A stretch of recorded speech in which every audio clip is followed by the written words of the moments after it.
matin, c'est un jour particulier pour un peu plus de 142 000 élèves du Burkina Faso engagés donc dans la conquête de ce fameux diplôme qu'est le baccalauréat.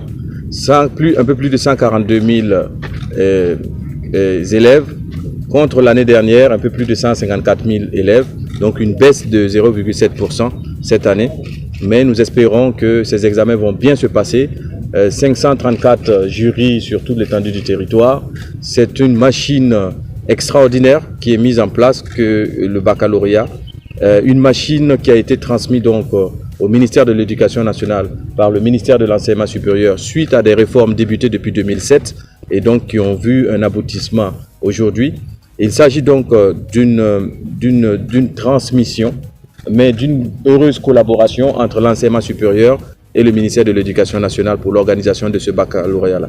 Donc c'est la particularité donc, cette année sur ce baccalauréat qui est copiloté avec quand même le soutien, l'aiguillage et l'accompagnement donc de l'enseignement supérieur qui a une expertise, une solide expertise dans l'organisation de cet examen et qui reste aux côtés du MENA pour la conduite donc de ces examens cette année, durant cette année.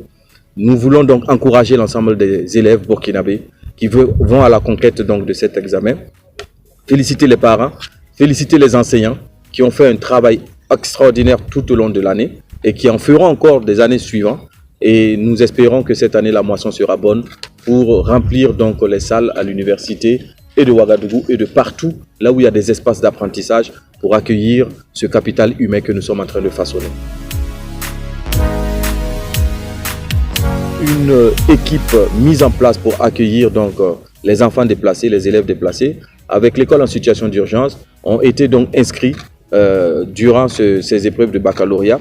Et comme je vous l'ai dit pour les autres examens, il y a des élèves qui ont fui les localités à cause de l'insécurité, qui n'ont même pas pu prendre leur acte de naissance ou leurs documents pour s'inscrire, mais nous les avons accueillis, nous les avons inscrits en attendant une régularisation.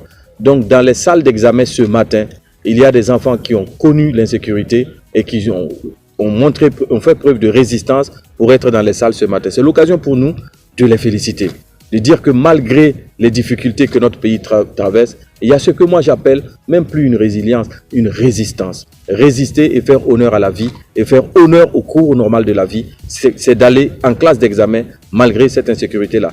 J'ai une pensée aussi à l'ensemble des enseignants qui ont subi les mêmes insécurités que les élèves, mais dont on ne parle pas souvent et qui malgré tout sont restés debout aux côtés de leurs élèves, ont toujours donné les cours, se sont retrouvés dans des localités, dans des classes parfois surchargées pour continuer leur sacerdoce qu'est l'enseignement. Donc c'est l'occasion ce matin de les féliciter et de les encourager, mais aussi de féliciter l'ensemble des Burkinabés, ces parents d'élèves-là, qui ont montré preuve de solidarité, qui sont allés accueillir des enfants, qui les ont accompagnés, les soutenir, et même des bénévoles qui ne sont pas forcément des enseignants, qui ont donné des cours de soutien à des enfants déplacés. C'est là qu'on sait que c'est dans les moments difficiles que la solidarité doit s'exprimer. Et cette solidarité-là, elle s'est exprimée.